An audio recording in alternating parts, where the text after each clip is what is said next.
Hello and welcome everybody to another episode of Hone It Down with Three Plates Tommy. Today we got a great episode and a great guest, but before we break into it, I just want to thank everybody that follows us, subscribes, and lets your friends know about our show and everything, for all the love. Thank you guys. We got the new year coming up, 2024. Make it a good one. I also wanted to thank our sponsors, Suavecito Pomade. Make sure you want to look good. Go to suavecitopomade.com. Also, Cervecacito Brewery, 4th Street and Broadway in Santana. Make sure you guys go have a good time. They have loteria. They have different nights that you can have different music, karaoke. Make sure you go to Cervecacito Brewery, 4th Street and Broadway.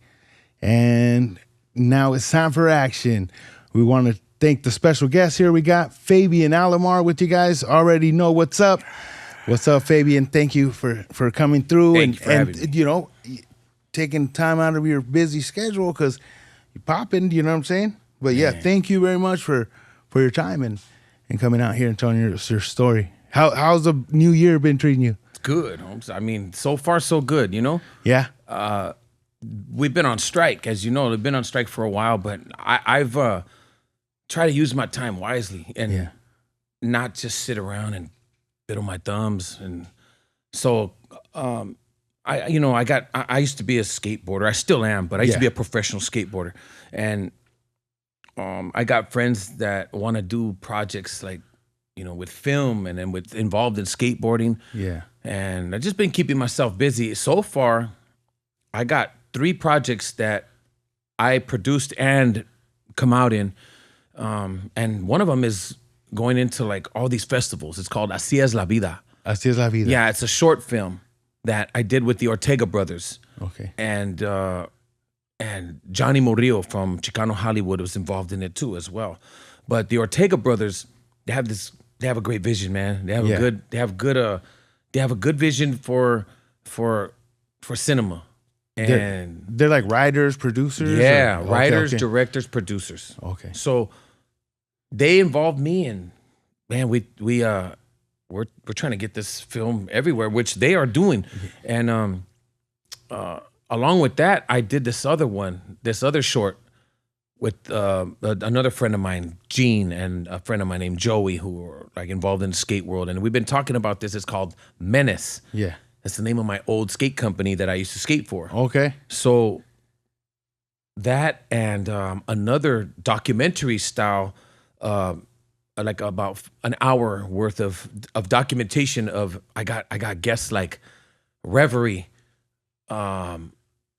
Joseph Lucero, and Danny Trejo, and Richard Ramos, and like these people you'll see, man. I got this, and it's called The Gang Life, and it's a documentary, and it's like. They're talking about their what is that about? Yeah, they're talking about their past and history and how they got involved in it and where they're at today. You know, because granted, all of us have got a taste of it, or if we lived around it, or actually been in it. Yeah, you know, it's a common thing, man. And growing up in neighborhoods that we grew up in. Yeah. So to get away from it is one thing. To succumb to it, and you know, that's another. So all of us, I think everyone, even the reason why we're all here right now is because we found a way out. Yeah, to get out. Yeah, trying to find a way. And then the other 2 projects, the first one that you said you got with the Ortega brothers, what's that about? It's a family in East LA, and it's set in East LA, and it's about family problems, you know. Okay. A kid growing up with the natural things that happen to a boy growing up. Okay. Facing life in school with your hormones acting up, and you know, he didn't. I don't, without giving it away, but you know, it's like these are natural things that happen to us as a young boy growing up that it's hard to face and hard to talk about. Yeah. And not just in our culture, but in any culture, in any race, I believe it's hard to talk about your penis. Yeah. You know what I'm saying? Getting hard in school. Yeah, yeah. And let's keep it frank. You know what I'm saying? Like we all went through that. We all had that. And we're like, whether you found it in school or in the hood or anywhere in church, you see something, and I hate to say church, but yeah, you see a lot of pretty girls in church. Yeah, you know what I mean? Little and they're the youngster, good girls, right? They're the good girls. You want to take those girls. Those are the ones that are like, man, like, wow, what a good. My mom's always said, find a girl in church. Yeah. You know? So, but when you're young, you don't know these things. You just looking and you observe things and in school, and you see a pretty girl and you don't even know about sex yet. Yeah. But natural things start happening and you're like, oh shit. Like what is this? You know, like why is this happening? Yeah. You're the owner of a lonely boner. Yeah. You know what I'm saying? And that's what it is. I got homies that are homies of lonely boners. Oh, I left about 1,000 guys on the yard 3 years ago who were owners of a lonely boner and they want to be donors. Yeah. You know what I'm saying? But you can't. It's like it's just something that you gotta experience, and like this movie has a lot of that in it. Yeah. And it's a short film, but it has potential to be a series, bro. It has potential to become a film or a series. Oh, that do a little show in the life of and then, growing up as a little. What I like to do is I don't like to bring a whole bag of food to the table. I would like to just bring a little tease and then have other people ask, hey, where do we get more of this? Yeah. How do we get more? So, because if you bring a bag and they're like, oh man, we don't like none of this, it kind of breaks your heart. You're like, you feel crushed. So I rather just tease them with something good, and then they'll be like, hey, let me get some more of that. We want to see more of this. Is there anything else over there? Man, we would love to see a whole series, or let's work on, let's build it together. Yeah. So I got Así es la vida, and then Menace is based on roughly on me and another friend growing up, Joey Suriel. It's like your guys' story. Right. And through the eyes and our eyes, and also the eyes of the director, who is Gene Sung, and he's a big fan of skateboarding, a big fan of the company that I used to ride for. Yeah. So. And skateboarding, when did you, because you went pro and everything. Yeah. I went pro in 93 or 94. And like, how did all that come up from, you said where did you grow up and all that? I grew up in LA, right there in MacArthur Park, Echo Park, and Rampart area. And it was, because that's right there. It's like mostly hood. Was it like? Oh yeah. Did skating kind of get you away from that shit, or if you were a skater back then, you were getting chased. Yeah. You were a mark. Yeah. You know, like there wasn't skate. I think Rob Dyrdek made skateboarding popular and cool and accepted. Yeah. Before it was like, get this skater fool out of here. Yeah. Hey man. Well, our biggest thing is because some of us were like, we were hood raised, you know. So, growing up, we knew already, like, we already know what the hood looks like and what neighborhoods are, and how, man, I'm born in a gang family, you know. I was born in a gang family, so having that, and like I wasn't the only one, by the way. There was a lot of my friends who were also the same, but didn't stick it out with the skateboarding. Yeah. You know, me and a couple other guys just happened to be sticking it out with the skate world. Yeah. Being in a gang environment and family. Yeah. See, you could be in a gang environment, but if you're a family where you go home is gangstered out and all like dope dealing and partying all night and straight up like just like those napkins and this water is right here. I would find paraphernalia and drugs everywhere, and like I knew where the guns were at. And it's just something we knew, you know. It was just normal to you seeing that normal shit. behavior.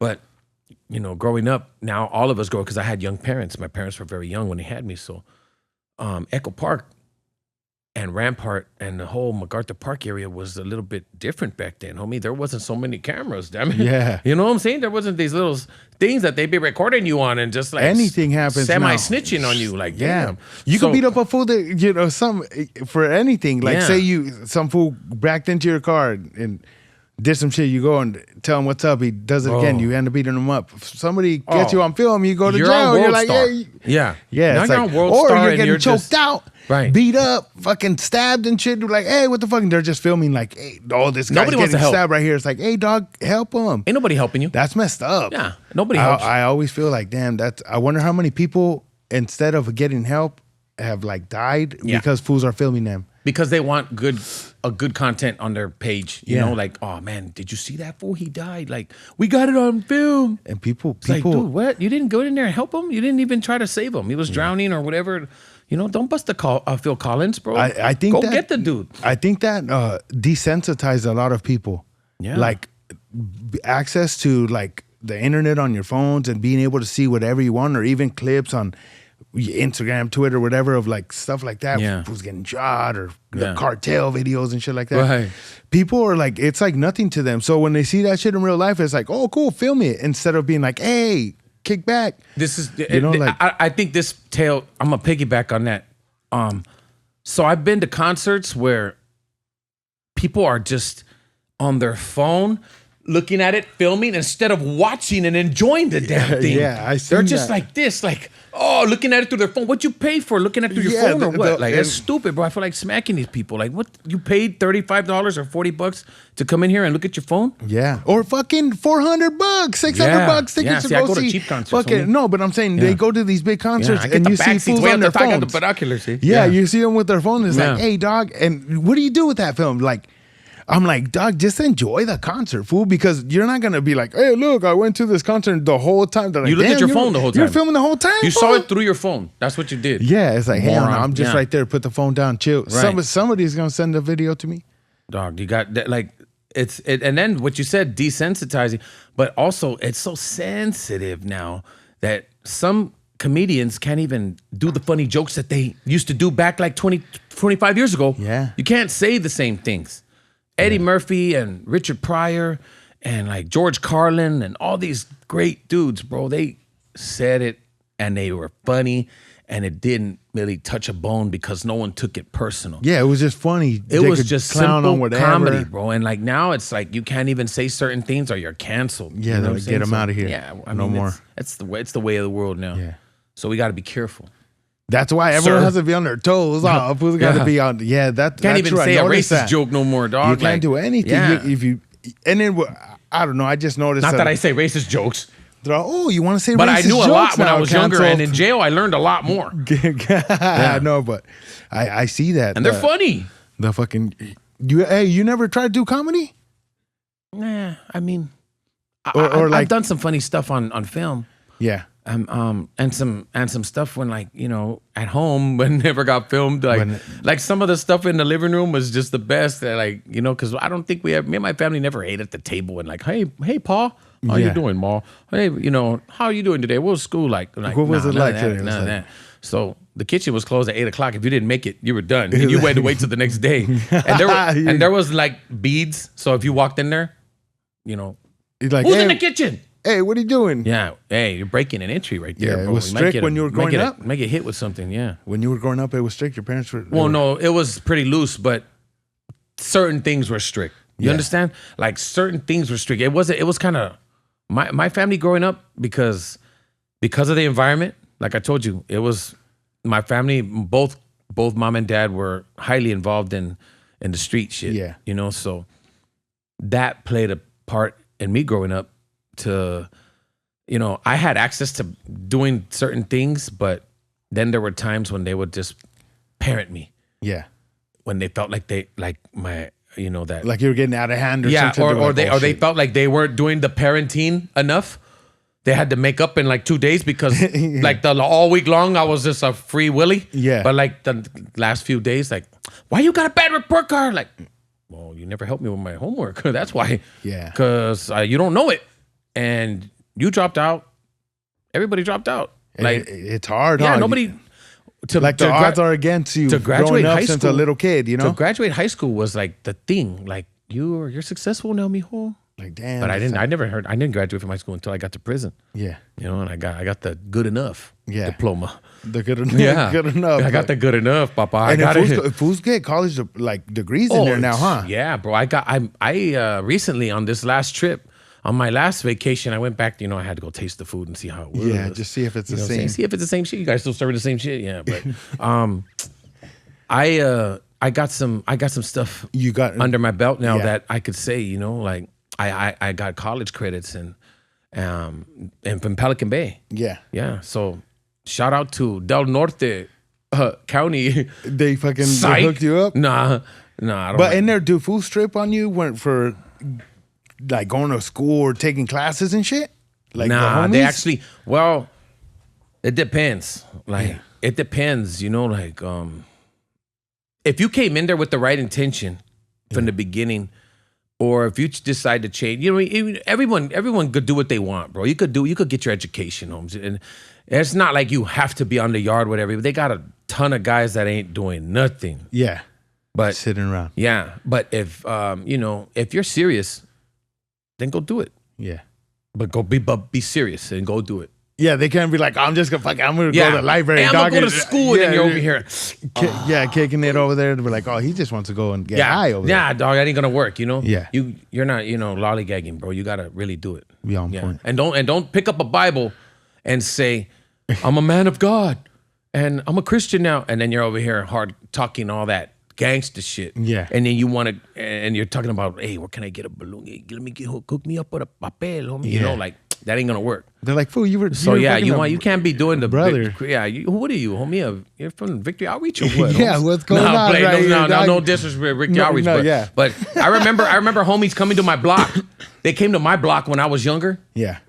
And as a matter of fact, I was smoking crack at the time. I was all cracked out, homie. And I was like, it was bad. It was bad, homies. I was bad. So they came and they did the Duke of Earl. And after they did the Duke of Earl, them homies came and they were like, It was like saying a racist joke. How do you start every racist joke? Hey, you got anything? And I'm like, you guys just preached. You guys just did the whole. You were dude. You were Jesus right now. 5 minutes ago, you were trying to be God. Yeah. You found God and all that. What happened? Yeah. Homie, just came here. Some video. Like I'm like, wow, I don't got nothing for you, bro. Like, you know, like I don't want to do that. But that's a trip on when fools. But here it is anyway. You know what I'm saying? But here you go. Don't say nothing. Yeah, she's that little. Yeah, but I mean, you know that there's people like that in prison too. Yeah, that fake the funk and they want to just do that. They don't want to. You know. So whatever you do in life, even out here, in there, wherever you're at, be yourself. Yeah, and don't try to be nobody else. And do what you're gonna say. You know. Yeah, if you're gonna say it, you better live it. You better do it. Yeah, because if you don't stand by your word in there, and people start looking at you funny, homie. Yeah, and that's when you start getting airlifted out and to the roll it up, homie. Yeah, you're gonna get. If you don't go, you're gonna get airlifted. I'm like, yeah. So. That's why you can't fake the funk in there. They figure it out. Nah, yeah, you'll get caught. Yeah, I mean the truth it'll circulate. You know, it'll come out and eventually surface. But I went in there with the intentions of, because see, a lot of things happen, man. I was using drugs and all that stuff, so I just, you know, I fell out, bro, and I didn't like what happened, you know, in San Quentin when I was in there for reception. I was in Donner. Donner has a bunch of little buildings, and they're all different. They got Norteños here, you got us over here, and you got, like, you know, they keep their separate factions away from each other, because if you collide, it's all bad. So in reception, it was on site, and everybody was, you know, doing stuff, and so I dabbled with it. And just fell in the I fell in the mix, bro. And I did too much heroin, and I went out. Yeah. And I said that's the last day I'm doing it, and I don't want to. You know, I'm not gonna tell you I'm a born again Christian or nothing, because I still, you know, I still sin, and I'm like but I've always read the Bible, and I've always tried to pray. You have your faith. I pray, of course, a child of God. Yeah. And a man of faith. Yeah. And always, but you know, I know myself and what's expected of me. And I know I'm not gonna, if they say in the Bible, if a man slaps you in the face, you give him the other cheek. Oh, come on, Papa. That look in prison, you know what that's called. Yeah. So that could never happen. Yeah. I couldn't do that. And I know that how I react. And if they ask me to do something, of course, you know, I'm not gonna say no. Yeah. To an extent, you know, it's how you carry yourself. It's how you, if you're a dummy and you're like this and you're, I'll do it, but crash test dummy, go ahead. Right, go ahead, do it. Go ahead. And if you're talking all Mr. American me and you think you're that guy, then go ahead by all means. They got something for you too. Yeah. And they'll keep you busy. Yeah. And you'll keep you in there too. Yeah. Yeah. And so I went in there with knowing that I only got, this much time. So I'm going to make the best of it. But all that came to me after I fell out. Yeah. Because before that, I was, And I was barely getting in? Reception. The fuck. Yeah, reception. I hadn't even hit the main line. And, when you run GP, everything, you got to run by the rules, bro. You got things, there's always someone in charge and there's a chain of command and you got to respect that. Yeah. And yeah, that's how it is, homie. And I loved it because I wouldn't take nothing back. That got me straight. It got me to be where I'm at, because I started thinking differently and I applied myself to school. I applied myself more to the book and I just, in general, just stood away from all the like nonsense, And you stopped, like you got clean right there? Well, yeah, I or stopped on my own, just stopped and just didn't have the urge to want to get high or, partake in drugs. Yeah. Which, but I was still dealing with drugs. Yeah. I was selling them instead of using them. Oh, that's how that was like you're working there. Right. Yeah. Yeah. How's that being from fucking, falling out and then to stopping and then now how's that temptation that you have? Course. You're the man in there and you can anytime you could just be like, oh, let me just take a little. I was the sixth corner. temptation, Papa. I was the sixth one. Yeah, I was one of the temptations. I looked at it all the time. I wanted to get in there. You're like, fuck. But I can't, man. I can't because you know why? Because I already know that I made a promise to the man upstairs. Yeah, and it's between me and him. And I'm not trying to stand on the yard and preach the Bible, and I'm not talking to nobody. But it's between me and the man upstairs. That's it. And so I continued that, and I took classes to get me home and to shorten my time, and I joined this class called ARC, the Anti Recidivism Coalition, and it was the best thing I could have ever done, bro. And what do they help you? Well, with? Anti Recidivism is the revolving door that how we just keep. It's like it's insanity if you continue to do the same things that keep getting you. Expecting different results. It's like what the hell's going on with you? So this program is designed to help inmates not just get a job, but for cognitive thinking and just to apply yourself and how to manage your life in prison to do the right thing. Yeah. How to stay away and do right and to get a work ethic. Because most guys don't have work ethic, bro. They don't even. All they've done is most guys, not all. But some of them go in there with degrees and all that stuff. But now if you're doing time, some people they fall into a depression. Yeah. Or they just want to become that guy in the yard, and they're very smart, and they don't and so now there's an opportunity for you to learn, and there's so many programs and classes if you want it. And sometimes you're forced to do it. When I was in level 4. Yeah. So in the level 4 yards, they give you a ducat and you go to, and you're like, shit, I didn't ask for this. I'm in class now. Yeah. I'm in school. So some people like, still just write me up. Give me the 115. I'll take it. That's 115 days? No, 115 is a write-up. Oh, okay. But it comes with time, homie. It comes with time.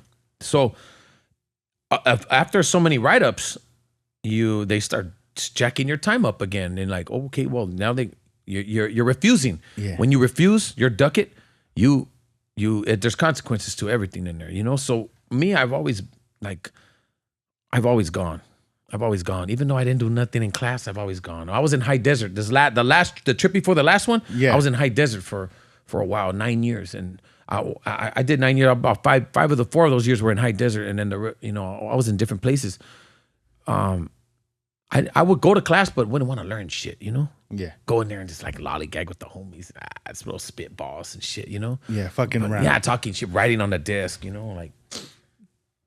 And this time, I went in there and just did the work, and the results were that I come out and stay with this program to this day. Yeah. ARC. It was founded by Scott Budnick. now this guy named Sam Lewis runs it. And one of my friends, who's my boss, who has a great position in there, he's one of the directors, is Carlos Cervantes. Yeah. And he put me in with the Ride Home program. I got the Ride Home program from Pelican Bay. They flew me home. One of the life coaches came to pick me up. Yeah.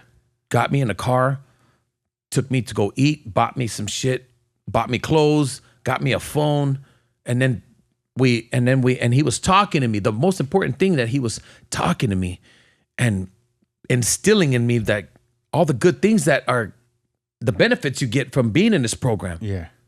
And so how to kind of say this in a bro, right. That's like tattooed in my brain. So, and it's so tattooed in my brain, homie. Let me tell you that I'm going tomorrow morning. Yeah. I'm gonna go and pick up an inmate from one of the state prisons out here in Southern California and take him to his house. Yeah. And the same thing. Like you're gonna be like his mentor. Paying it forward, bro. That's cool. Paying it forward. That's what I've done. I've done about close to 10 of these already since I've been home. Yeah. And you help them like stay out and kind of like if they're kind of tripping, they could call you and they could follow. I follow up with them. I follow up with them on the calls. Yeah. They could call me. But here's the thing. I want to see if they're going to call me.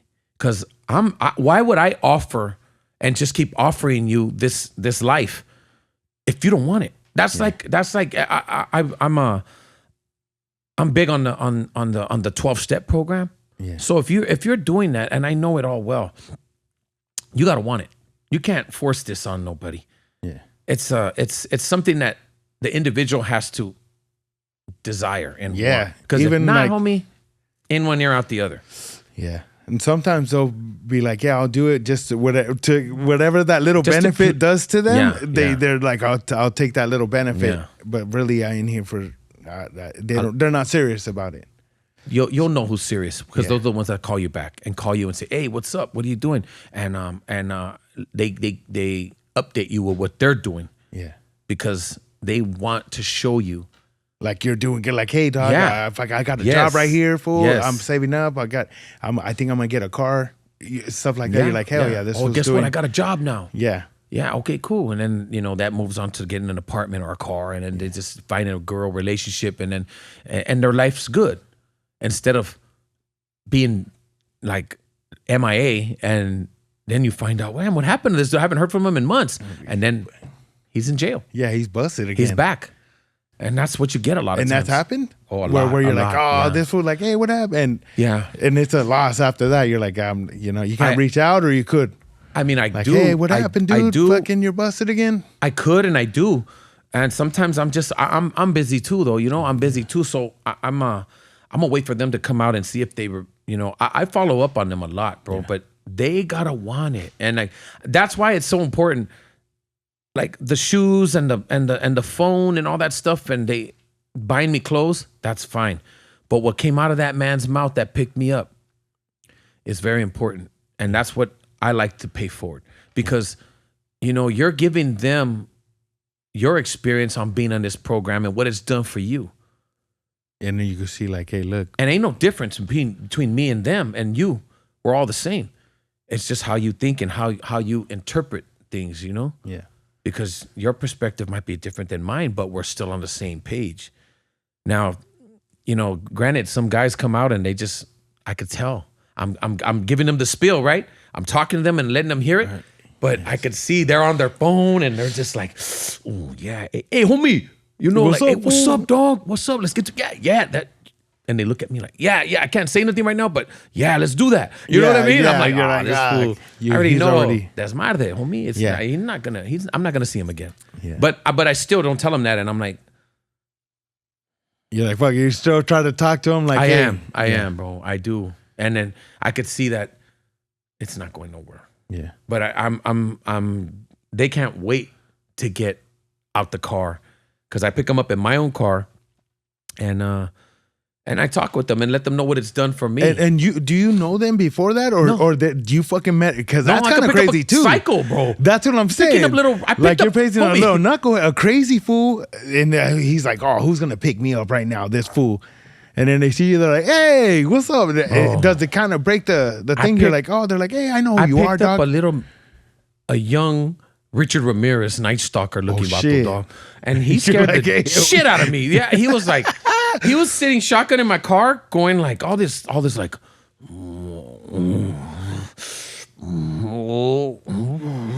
he was like the possessed. So usually, you know how you drive your car, right? Yeah. We drive on this side, and you have your hand like that, and you're giving him I'm giving him my attention. My left hand is up, and my body's faced this way. Yeah. With this little knucklehead, my right hand was up so I could give him a sway elbow and block him from ever. Because I didn't know what he was capable of doing, bro. you had that thing on this side. Bro, I had a hand on the trigger driving like that. No, I'm not. No, but I was like, damn, I give him a swift one right here, bro. And he was a little guy. Yeah. I picked him up from, I think, a juvenile hall or YA or something. And but he just looked like, he just had like this look in his face like he something like happened. a zombie fentanyled out Lost. gangster looking long-haired Richard Ramirez, bro. Yeah. And I was just like, God, okay, I can't wait to drop this motherfucker let me drop you off. Let me get this food done. You know what? Skip the meal. We're gonna get it to go. Hey, we're not getting nothing to eat. Nah. Yeah, I'm like, I was kind of like, man, that's one kid the only one. He kind of like, and then I could tell.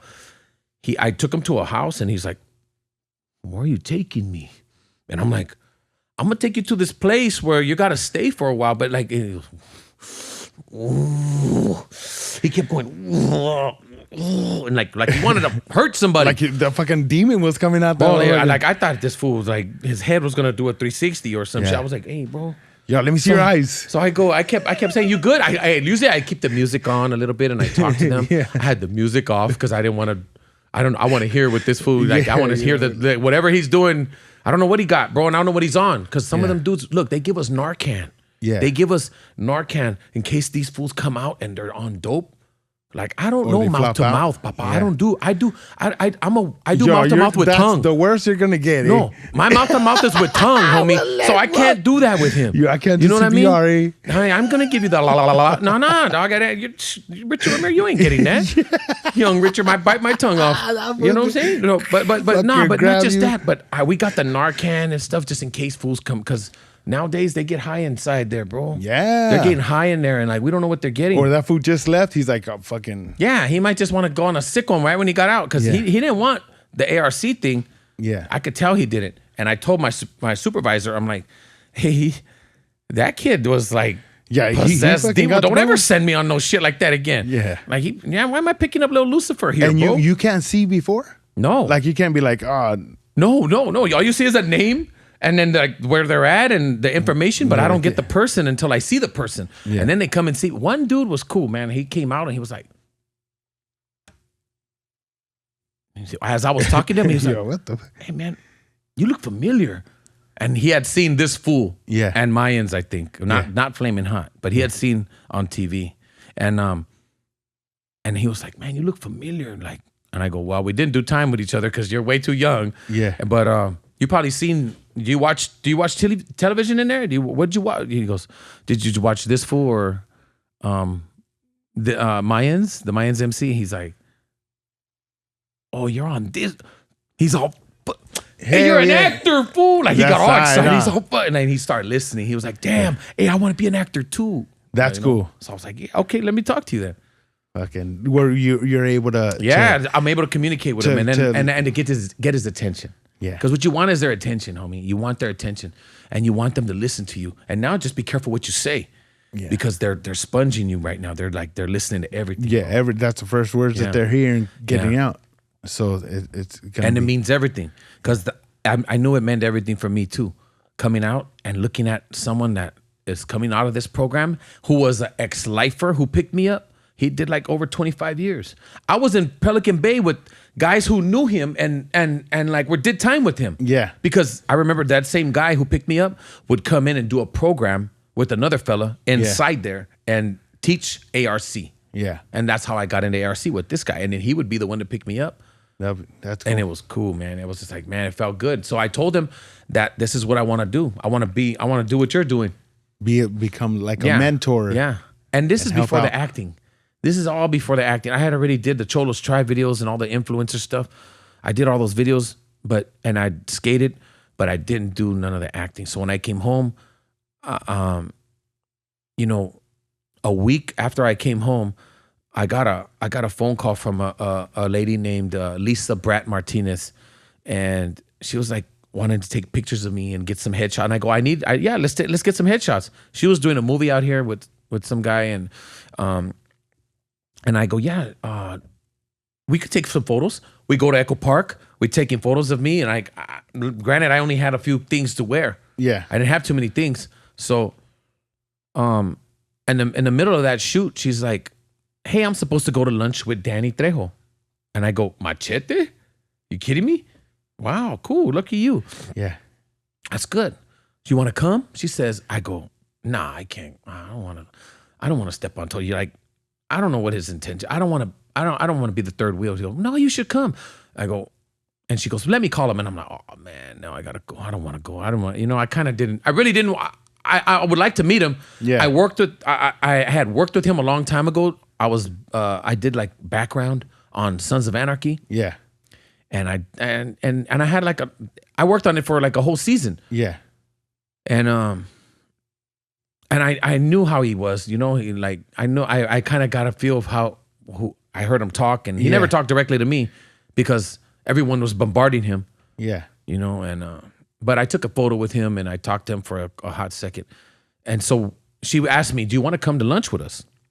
I'm like, "Oh, all right." And then she goes and puts him on the phone, and I hear him saying, "Well, where did he come out of?" He's like, "What prison did he come out of?" And he goes, "Oh, Pelican Bay? Yeah, let's, all right, I want to meet him." Well, he was busted too, huh? He's done some time too, and all the old prisons. See, Pelican Bay is fairly new, in 89. It got there in 89. He was busted in like the 60s and the 70s. They built the prison around that fool. He couldn't. Like he was there, and like those old prisons, like San Quentin, he was there back in the day, bro. Because he's old. He's in his 80s now. He turns 80 this year. Yeah. Well, we're getting into the juicy part, but we're going to go into a little break, let you guys know who keeps the wheels spinning.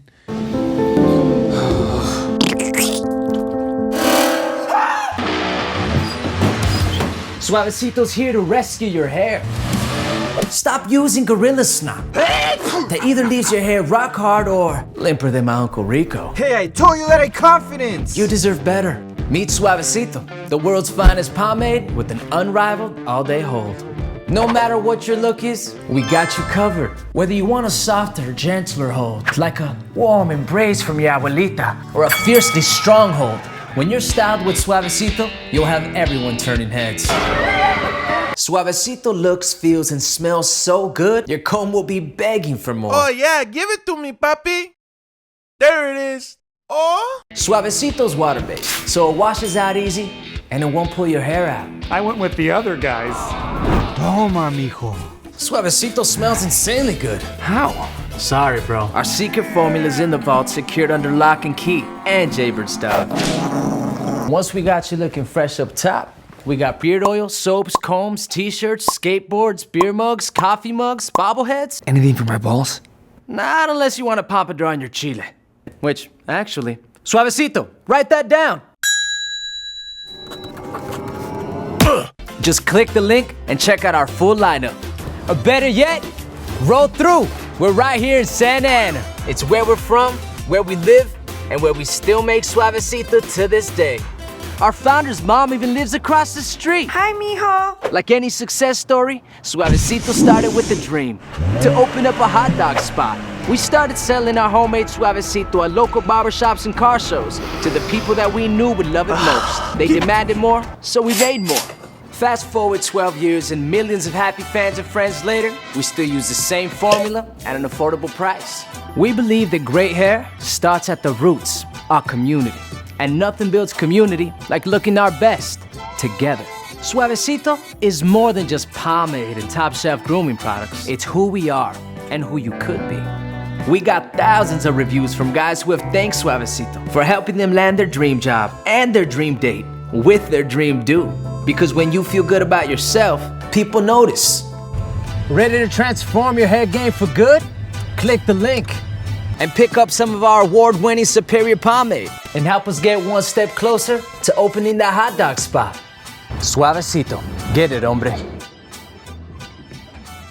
Ditch the goop and click the link, my friend. Show your hair that you care with Suavecito. We make it easy to look your best, a touch above the rest. No bones about it. And we're back, everybody. We left off talking about Danny Trejo, and we're going to step in right back into the thing. What were you saying about Danny Trejo?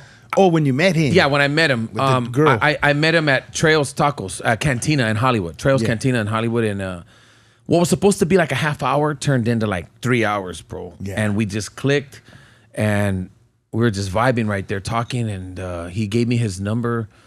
And we ended up going to, he called me one day about a week later and said, hey, this is how he sounded. Hey, what are you wearing? What color are you? What are you wearing? I said, I'm wearing clothes. What the hell? Like, what did this say? Who is this? I'm like, he's like, hey, you know this is Danny Trejo. Hey, you wanna come with me real quick? I'm gonna come to my house. I'm gonna give you my address. We're going somewhere. And he's like, are you wearing black? And I go, nah, I ain't got nothing black on. I got like dark blue and gray and like I had all this. And he goes, well, just come anyway. And so this is what happened. He took me to a funeral. Oh, shit. Of a 19-year-old boy who Danny was involved making a documentary about. Okay. And the kid passed away. Oh. Whoa. The kid passed away from, so I got released at the end of 2020. The pandemic, remember, the pandemic was like a whole year of pandemic. The streets were empty when I came home. So Danny was was going to be involved in doing a documentary on this kid who happened to just pass away from remember that year, the Dodgers and the Lakers, they won. They were both champs. Oh, yeah. Fools were going nuts. Yes. So fools went nuts on the street. And there was some guys breaking windows in San Fernando Valley. Yeah. And that kid and his friends went to go stop them. They were breaking windows of cars in the neighborhood. Yeah. And they took it too far.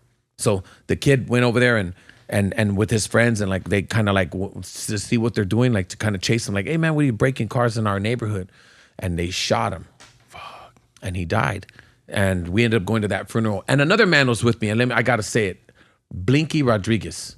Yeah. Blinky Rodriguez is a good old friend and a boxer from back in the day. He's a professional boxer out of San Fernando Valley. Okay. And now he's a big mentor and he also he's a announcer for the fights on I don't know what channel, but he like kickboxing on cable. He's big on that. And so I ended up clicking with Danny and Mario. Mario Castillo is his partner, like not partner as in partner like that, but they're like his business partner. Yeah, and also assistant. Yeah.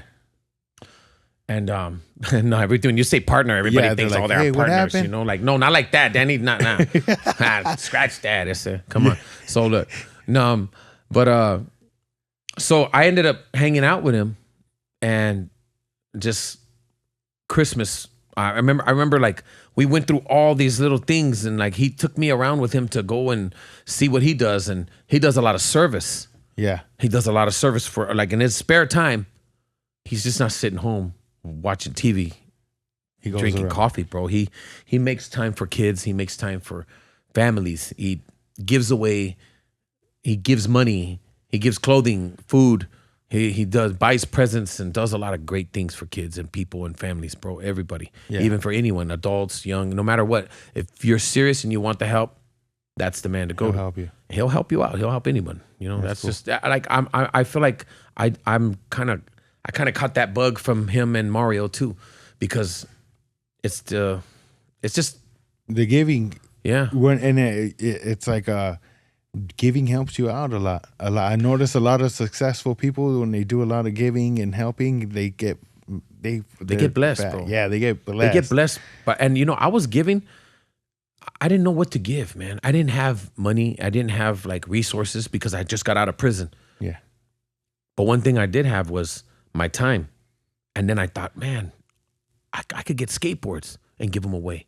Yeah. I mean, it might change someone's life. It might get them into skating and take them away from all the things that he could have done without skateboarding in his life. Because I know skateboarding saved my life. It definitely did. And so like skateboarding for me led me to be an actor and led me to doing all these other stuff too. Yeah. Yeah. But with him, so I gave with him, I got a box of skateboards, and he just was like surprised. You know, it was like, wow. And then he wanted to go and hang out with me and see what the reaction. Like, let's just see if I think he didn't believe or something that I was pro. Like, how could you be pro from the skateboarding? He don't understand that. It's not his era. But he saw the reaction of some kids that saw me, that knew who I was, and we went to a popular skate park in LA, and all these kids were just like, oh, Fabian, and like, he was tripping out. Like, wow, he's part of this skate world. Yeah. I showed him a couple things that was on the internet that people have done for me, and they put my old videos online. Now you could just run Fabian Alomar skating, and it'll pop up on YouTube. Pop up. Yeah. He was impressed with that, and I was impressed with him on how he instilled and planted the bug in me to be like, give back and be a person of service. Yeah. And I've never done that. I've never been that person neither. It kind of made it switched you into being like that. Well, yeah, it opens up your mind and opens your eyes to a lot of things, and softens your heart, man. And then you from there you guys started doing projects together? Yeah. Well, I just started after a year of that, I just put together my own event. Yeah. And it's in Echo Park, and I gave away over 1,000 backpacks to a bunch of kids going for a back to school thing in August, because the back to school is in August, right? Or around that time, September. And yeah, man, we gave away. It was not just backpacks. It was like the backpacks had all kinds of like pencils and paper and all kinds of coloring stuff for all ages and kids. Yeah, like school supplies, all and that, stuff bro. like and that. then the skate world came in, like my friend Paul Rodriguez. Yeah. And Guy Mariano and Supreme Skate Shop in LA. Bro, the Supreme Shop in LA is like a big supporting. They support me huge. And like they're and everyone there is like family. How I got to know them is 1994. I was in New York, and they were shooting a movie called Kids. Yeah. And there was a store we used to hang out called Fat Beats in New York. So I was out there for a whole year. I was out there for a long time. I've been out there for I practically was out there for a long time. I don't know how I don't got the New York accent. Yeah, you were out there. I was out there a long time, But like I didn't that didn't stick with me though. Yeah. I didn't stay there. I didn't never talk. They were like LA Fabes, LA Fabes, LA. They'll call me LA, and I was like, all right, what the fuck. Yeah, I had an LA hat on, of course. And you were telling us about that movie Kids. You were involved in that movie a little bit too. So a lot of my friends were already booked as like up and coming actors for that, Yeah. Like Justin Pierce, rest in peace. Billy Valdez. There's so many I can name. Like there's too many. But so what I did was like, I guess you could say like was just around and like background work, or whatever, And just without there, even just knowing there, it, just being like there, skating around with them. They used the name of my company, the crew that I'm from, the writing tagging crew, the graffiti crew that I'm from is called DOC. Yeah. Doped Out Creations. Yeah. And it still exists to this day. Yeah, that's old. And it's going hard. DOC. And my boy Fivo, shout out to Fivo and the whole Haro family, because they're the ones that kept it up and kept it alive. Yeah. And so when we were out there, of course we were mobbing and tagging, and we're from LA, but we're in New York, and they're doing this movie that we had no idea would be a cult classic. Yeah. And so we were involved in a lot of that. My company was, my friends were, and our brand, Menace. Yeah. Menace is Menace is a skate brand? Menace is a skate brand, yeah. Okay. Menace is a skate brand. It's called Menace Skateboards. Okay. Menace Skate Team. We had apparel. We had all kinds of stuff. We had skateboards. My name is on a skateboard with graphic and you guys had other skaters that skated there for was Menace? There was 8 of us. Yeah? Yeah, I started off with 4 and ended up being 8 of us. We recruited some of our friends, Who was like the original 4? Me, Joey Suriel, Eric Pupecki, and Billy Valdez. Yeah. So there's 4 of us, and I'm gonna send you this on Instagram, the picture, so you guys could maybe. Do you guys go? I want you to flash to it or something. Yeah, we'll yeah. So I got. I'll send you the photo. You could look at it, and I'll send you some stuff. Yeah. Menace is started, we were a skate team, and we went and traveled, and we were all like, so here's the thing. I didn't turn pro for Menace. I turned pro for another company, and another man who decided to give me a pro graphic his name was Mark Gonzalez, and he's known as the Gons. And he's the epitome of a street skater, like legend, God, skate God. You know what I'm saying? Like, he's the real deal. Started tricks, made up tricks, and just like blessed everybody. What he touched? Everybody he touched turned to gold, bro. And where was he from? Like, he was from Huntington Park. No, but what skate team or whatever? Oh, he was on Vision. Vision. Back in the day, he was on Vision. Yeah. And that's how I remember him, on Vision Streetwear. And then he would start a company that would like change the game called Blind. Oh yeah. Blind Skateboards. Yeah. And that was with like the Little Reaper? Yeah. Yeah. Before that though. That's kind of new Blind. Before, original Blind was like the sickest team, bro. Like, they were sick. I remember Blind from. Yeah. And then Paul Peralta. Like those, so I go back with these dudes that started this. These are like real LA legends, bro, in skate world and then just in our culture. These dudes were like the innovators that Peralta got me sprung on skateboarding, because these are dudes that look like me, and they were from the area I was from. One of them his name was Gabriel Rodriguez, rest in peace, And you were a street skater? Yeah, street skater. But back in the day, you had to learn everything. You had to know everything. You had to know some ramp and know some half. You had to skate half pipes in pools, because that's how I started. Yeah. I started in the pool era, and I started skating pools. Where fools are doing handstands and. He said a handstand. You know what I'm saying? It's a hand plant. Hand plant. Yeah, but it's all good. No, yeah. Because there's a street term. It's a street, like, we got our own terminologies. Hand plants. Yeah. And inverts. Yeah. Inverts, and transition. Oh yeah, that's the transition is the ramp you're riding, or the little things that you can't even say tranny no more. We used to call it, hey, let's go skate the tranny. Can't say that. That's a bad word now. You be like, hey. So, and now it's transition. You know what I'm saying? But we used to say, hey man, what's up? There's a little tranny down the street, and like, if you say that, people are hearing you like, what? We're gonna go to the little tranny now? Well, okay, so now you got to say there's a transition down the street. Transition. You got to keep it real, man. You got to keep it, because you got to keep it real with everything and everybody, and shout out to the LGBTQ, man. That's what it is. I'm not trying to diss them, but that's what we used. Yeah. We said, hey, let's go skate. There's some trannies over here. There's some over there. They're like, yeah, there's a cool tranny about 4 feet tall. Yeah. That means we're transition for short, because skaters break shit down. And then back then, did you guys do any like the DIY? Like to go skate stuff, or is that more now? Our DIY was stealing from construction sites, jacking a bunch of wood, and coming out with masonite and plywood and 2x4s, and we got tools, bro, because all our fathers like construction. Everybody, all our tios, somebody in your family does construction and cuts grass, homie. Yeah, you know what I'm saying? Cut the fucking or your wood. neighbors. Or your neighbors, if you live in LA or anywhere, I don't care where it is, Southern California, you got neighbors that cut grass and mechanics. So we could get tools. Oh, we got tools. Shit, let's go to the construction site and jack some wood and make our own ramps. And build a quarter pipe. And build a launch ramp. And build an ollie ramp. And build all this like rails. And we could have all our stuff. We had mani pads. You see what I'm saying? Mani pad. Well, I don't want to say manual pad because it's too long, but mani sounds better because you're a skater, and that's the terminology. That's just like And you guys were set this up right there on the streets? We're not going to Manny's pad. We're building a Manny pad. Yeah. You know what I'm saying? Because you say Manny, but what Manny? Where do you Where's he from? From where? It's not that, dog. It's a manual pad. Manual is when you ollie and go on your balance on your back two wheels. Yeah, like a wheelie.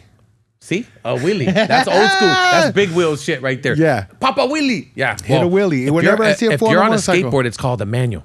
Yeah. A manual. I don't know why, because Bali the Vato was Hispanic and his name was Manuel.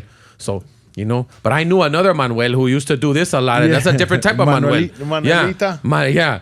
Yeah. It was like, you never want to shake that Vato's hand, Give him a pat on the, hey, what's up from far away? All right on me. Yeah, keep going. Yeah, you shake his hand, what the fuck? But manuals were the thing, and like nose wheelies. We built it ourselves in the hood, man, right where we grew up in LA. Yeah. And that's what we did. We go to construction. We see skaters see things differently, bro. Skaters drive down the street, and like we're not looking at the broad at the bus stop, homie. We're looking at the curb right next to her. Like, damn, that's a badass curb that has a little launch, like You could fly little off that areas. thing. Fools will be like, oh, look at that spot. Yeah, spots, bro. We know spots by just by saying the name. Yeah. Like the Mateo bump, Garbanza, or the Ollie bump in Hollywood, or there's a, and I don't want to say the T word again, but you know what I'm saying? The transition over there. Yeah. Yeah. So we keep it, I've seen the like little spots now where like in a river, you always see the where the youngsters they fucking went and put cement. Yeah, they do all bondoed that. it and everything. It's all hooked up. You're And like, it's all damn. smooth. Yeah. And now they have little ramps going over the it's a trip how the skating community. I always notice from just my homies and being just around skaters, but they have each other's back, and they're like brothers. Like all the skaters, like they become like your brothers. Hey, these fools you mess are with one bean, you get the whole burrito. They're not With playing. Hey, skateboards. and little skateboarder Craca. kids, they're tough. It turns to a bat. And that skateboard turns to a bat if you hold it right. The toughest kids I know are skater kids that I seen my buddy where he was skating, knocked his dislocated his shoulder. Mm-hmm. The homie pulled it out and he kept on skating. And it's like, and then another homie that has, he's like, look, and you go and his shoulder's like Put out. some Robitussin in me. And Well, then you're he good. has a big old bone looking. Sana, colito, all And that. these fools don't Get out stop. there, go skate again. They You fall fall, don't cry. 25 times until they trying to land that one trick one time. Okay, so you just said it right now. Every skateboarder mentality, if you stick in it long enough, if you stay in skateboarding long enough, your mentality is going to be perfection. Yeah. You want to do it perfect. You won't. Even if you land the hardest trick. Look, I did a pretty hard trick. We just talked about it today because I hung out a bunch of skaters today and a bunch of filmmakers, and like I did a trick over this picnic table at Los Feliz, the Los Feliz bump in a school.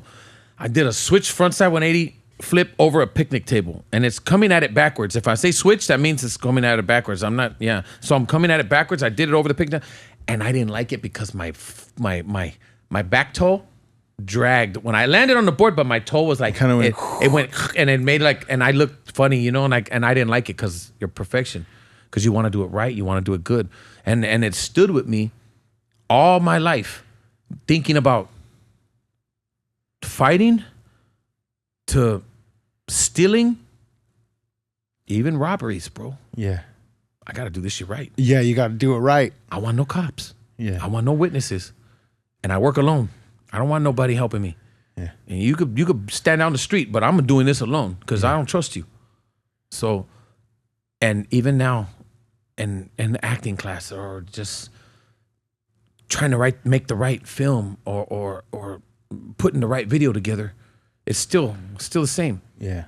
And if I'm gonna do a part, and if I want to do this part right, I gotta memorize my lines, and not just memorize my lines, but you gotta know some moments. In there. Get some moments in there that you want to, It's just not like repeating the lines like, like your tia knows every song in the book, and your uncle, but it's not a parrot like you're just repeating. You got to bring something. Yeah, you're making bring that something. happen. Yeah, hit me. Like with you're something. not just reciting. You're not just doing a quote from a movie. No, you are making the quote in that movie. Yeah, and you want people to believe you. How did you go from how'd you get into acting? Like how did you get into like being in movies and like truth? shows and all that? I started my man. I was crazy because I remember before you used to do didn't you like the Cholos Try where you guys would try stuff? Yeah. That was that 2015. That's what I was gonna say. That was before because you said you just got out. I got out 3 years ago. So that was way before. So that. I did films. I dabbled into it when I was a kid. See, it's funny because we were just talking about it today. I did a film called The Bride of the Reanimator. It was a sequel to Reanimator. Yeah. This is 1990. In 1989, I was in another film called Angel Town. I played a gangster out there by Conejo's neighborhood. Shout out Conejo, bro. And Harpy's neighborhood. And I was background in that. Called Angel Town? Angel Town, yeah. And then the other one was The Bride of the Reanimator. We did that in Burbank at the studios. And I played a 15-year-old soldier, and I was supposed to be 18 because in order to work in Hollywood, you have to be 18. Yeah. I lied. This mug always looked older than 18, even when I was a baby. Yeah. I came out with a bro. No, I'm joking. No, but I always looked a little older, and I carried myself a little older. Yeah. And so they believed it. And I was like 15 or 16 in my first movie. And I played a background where like I played with a guy, a soldier, a 15-year-old soldier from Nicaragua who has shrapnel in his chest. And, little ass kid. Yeah, and I'm just like screaming my ass off, you know? Yeah. And then I come back and choke, and then I die. And the two main doctors from the movie, they have this serum, and they got this serum with some like green jelly in it or some, I don't know, but they go, we could practice it on them. And one doctor's like, no. And then the other doctor's like, yeah, I want to. And so he lies and says he's not going to do it, but he comes back, puts it in my arm, and it brings back the dead. So it reanimates. Yeah. I choked the vato out. I turn into a monster, choke him out. He grabs a gun and pops me in the forehead. That was my first death scene ever. It was dope, man. I got paid money for that, you know. And I was like, man, but I never took acting serious. But I've always loved acting. Yeah. Didn't study, didn't do nothing. I just landed it because my friend Wilbur Urbina, who was a professional breakdancer from a crew called Zulu. No. He's from another crew. He's Radiotron. They started Radiotron. He was there. Radiotron, back in the day with Radiotron. So his crew was like Air Force. Crew. Air Force crew was sick, bro. Baddest, like they had like the best, sickest guys. Rock Force crew. Yeah. Air Force. So and to just to piggyback off of that, like I'm gonna produce and help make and be in this film called Radiotron. And we're gonna, by the end of the year, we're gonna start doing something with that too. Radiotron, that's what, like, I remember I had videos of Radiotron because I used to always be into popping, and that's where I first seen that man, a flat top. Okay. Where he had that little haircut. He performs in Santa Monica. Oh, but wow. he's right. I was okay, like, I got to learn how to pop lock after watching Radiotron. My friend Carmelo Alvarez, who I met through Wilbur Urbina, they call him Willpower. He's one of the breakers. Here's Willpower, Orko, and Little C's. Yeah. Little Caesar, Willpower, and Orko were like the baddest, bro. And they would go over and do shows all around the world. Yeah. And so I met Carmelo. He was the guy who started and founded Radiotron. And now me and him are sitting down with other people trying to get this to be a movie about his life, because he's older now, and like we're not promised tomorrow. Yeah. So we want to do a film while he's still here with us, because he is the bread and butter of this whole thing. So, I want to help him do that, and I know that we can get funding and do all this, but one project at a time. You know. Yeah. You can't do everything at once. So once I'm done with, I'm by the way, I'm doing this. I just recently landed a deal with my friend. We're in a collective company, a production company together called The Big Picture. One of my friends, my partner, Will Clevenger. We're doing a film with Al Garcia, who is a legendary skateboarder, Hall of Famer, freestyler, and now he's a writer and director. And so today I was hanging out with my friend Guy Mariano and Rick Ramirez, who's a director, and Mikey Castillo, who is we're all connected with Danny Trejo or skateboarding or something. We all our worlds intertwined, bro. Yeah. It's just so fucking crazy how our worlds intertwine and how skateboarding has meshed with Hollywood and just everything in general. With my life has been crazy. Like coming out of where I came from, to be a skateboarder, and then now be in producing, film, period. Whether I'm acting or behind the camera, I see a future in it, and I know there's a future in it for me.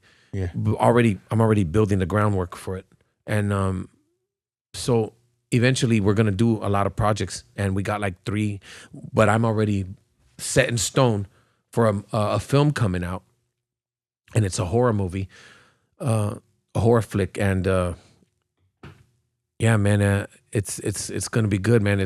I don't even know if I could give you the name or anything right now, but we have a title and it's all funded and it's in the works. It's in the works, bro. Yeah, it's gonna go down on the 3rd week of February where if we start shooting.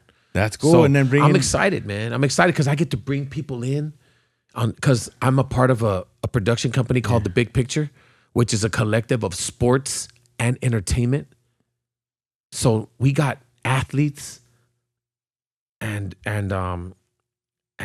big Hollywood people involved in this, and it's just gonna flourish pretty soon, man. I could already see where it's going, and with the people we got involved in it, we're talking millions of dollars. Yeah, and hard work, and everyone's ethic of just creating some idea and making it happen. Yeah, and I don't like to talk about stuff that is not gonna come true. You know. Yeah. Because it's already happening. So whatever I'm saying right now is already been manifested and it's in play. Yeah, you know, that's good. That's cool that you were able to get out, make something happen from your experiences of life where other people in your same situation weren't able to get out or didn't have the drive or whatever to not stay right there, because that's how it is. Like how you said, growing up, being a youngster. How your family, everyone is safer in my gang. Yeah, you got They're no not choice. Showing you the right examples. Yeah, sometimes you got no choice. Yeah. It's like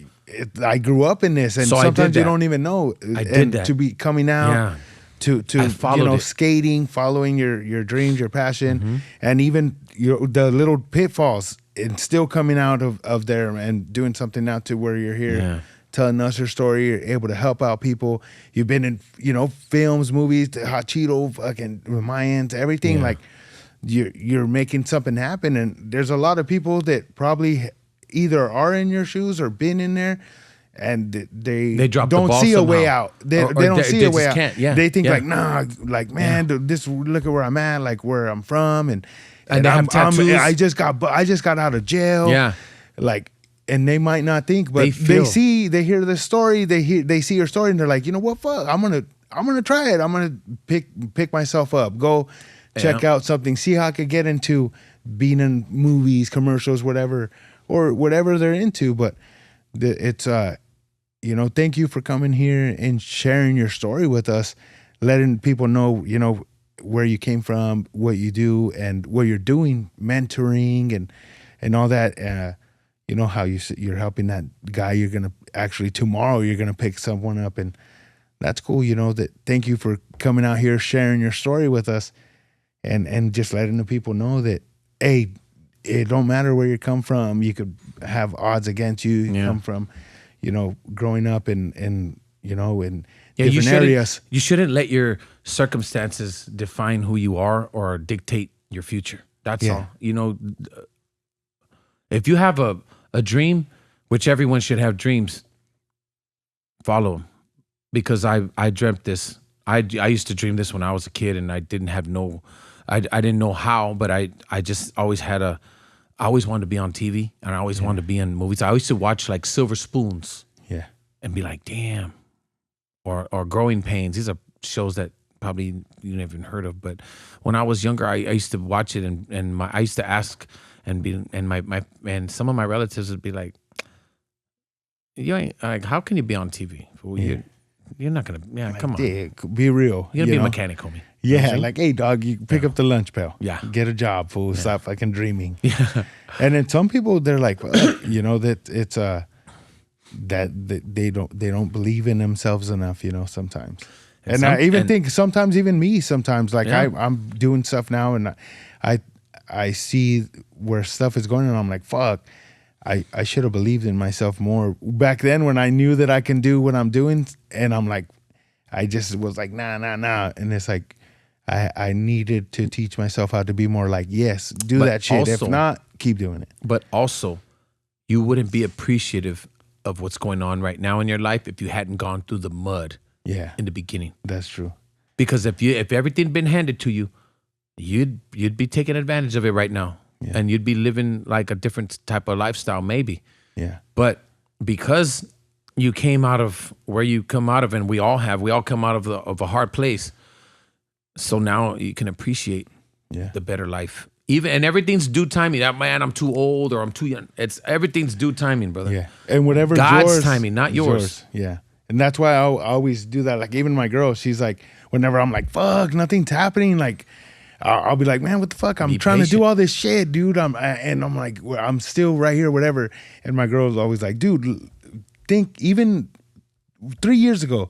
Remember where you were, and then to where you're at now, and you'd be like, damn, like you got to appreciate that. And sometimes with trying to get to a certain point, you lose, you forget about the shit that you have accomplished, and you skip you're all like, the hey, little wait a things in minute, the journey. like dog, like I'm doing this now, like fuck, I remember I wasn't even thinking of doing this before, and that didn't even come up in my head about doing that, and now I'm doing this. It's like everything has its time of when to happen, and we say whatever is yours is yours. Like whatever's it doesn't matter, you, dog. Whatever's meant for you is gonna happen to Right. you one way or another. Like you never know. Today you might be on the ground, and tomorrow you might be the best day of your whole life. You know, it's like you never know. So you just got to make it what it is. And if you have an idea or whatever, even if it's impossible, I always tell, as long as you could put it in your head and you work at it and you could imagine yourself and you do all that, you can make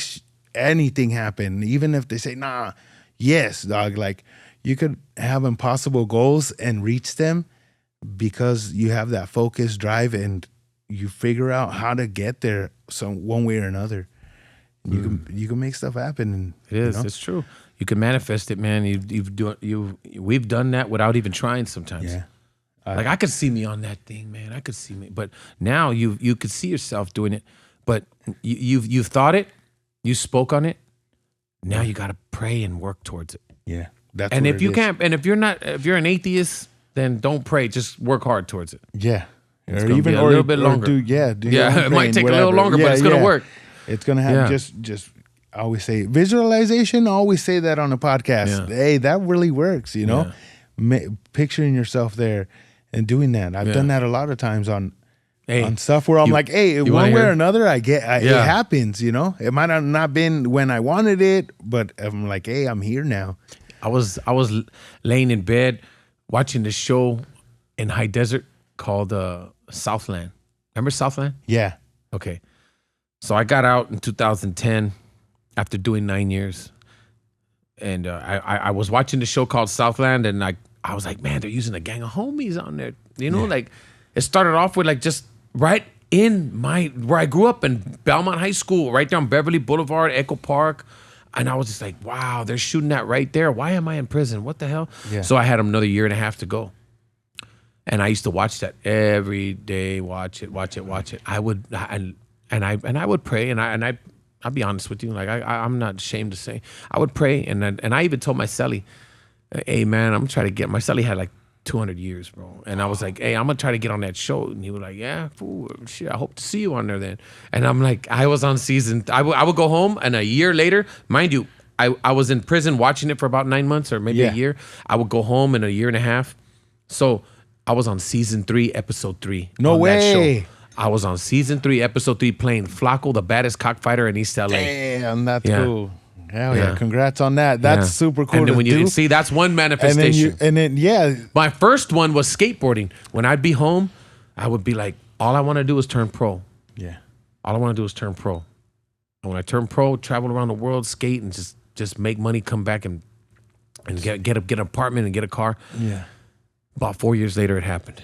And then from there, I knew that, like, I don't even know why, but when you're, look, if you feel that you shouldn't belong in this crowd, and this crowd is like, you're better than this crowd because this crowd is doing some stupid things and they're getting in trouble, and you're just like, man, I know I'm better than this shit. I don't need to be here. Yeah. I felt like that a lot. I even felt like that in my family sometimes. You're like I don't belong in this damn family. But it's my family. I'm just joking, Dad. Don't kick my ass. Yeah. Yeah, cabrón. Yeah. We're not gonna open a door for me next time I go. Hey, Mom. What? Yeah. But anyway, I felt like that a lot, bro. And I separate myself. Yeah. Separate yourself and just, damn, man. Sometimes you gotta, you keep following the herd and you're gonna be a part of the herd. Yeah. Bro. You'll just be a cattle call. That's your part. That no one sees you. But if you separate yourself and you stick with the few that are doing something different, and that's what I did. How I even got into skateboarding was by accident, homie. Yeah. I saw some chinos skating down. I heard them skating, but I was on a stolen bike. And when you and a homie steal a bike together, you take turns on the handlebars and then riding it. Yeah. But you're both gonna ride it. Like we both lived on the same block, so we're like, nah, man. Yeah. You have it one day, I have it one day, but like now we're both here, so you got it. Yeah, we're gonna take turns. Monday, Wednesday, and Friday's my day. So I gotta ride the handlebars Thursday and Tuesday. So one of those days, it was my turn to ride the bike. I had my homie on there, and it's my homie Fivo from DOC, that crew that we started. Yeah, and that's an OG crew too. Yeah, man, it's still up, still doing it hard. And we went down the block and we heard them skating, and we looked at them and we're like, these two Asian kids are skating, and we knew them, Kenneth and Ted. They were skating, and we went and just looked, and they stopped skating. We're like, no, go ahead, because we looked kind of like we were banged out. We looked like just dirty. We weren't even banged out. We were just dirty. Yeah, and we looked like we were hood, and we looked like hungry, if anything. Yeah, we looked hungry, if anything. We were like, up to something. Yeah, we'll get you, boy. We'll rob you for your food, for your clothing. Let's go. Take our shoes off and put yours on. Yeah. You know what I'm saying? But like, so we ended up convincing them to skate, and we used their boards first, man. They got us kind of pumped up, and then we had one of my friends came around, Wilbur Urbina, who was a badass skater. He just he killed it, man. And like from that point on, it was history, bro. And like I picked up the skate bug, and you already know the rest, man. And that was it. Yeah. That's why I say, man, if you feel like you need to separate yourself, because it's only gonna better you. And don't be ashamed to separate yourself. And it takes balls to step back and be like, you know what, I'm cool, man. It takes balls, and it might work in your favor. And you know, like I feel like God, I've always prayed. Even when I did robberies, I prayed. Even when I did carjackings, I prayed. When I go to church, I pray. When I for anything, damn, that girl's fine. Man, I'll pray to hit that. you know, praying, like, you know what I'm saying? You pray for everything. You pray for everything. When I was young, I prayed for all that. Yeah. But now I'm praying to like stay afloat. Yeah. You know, stay afloat. Now I pray for like other people.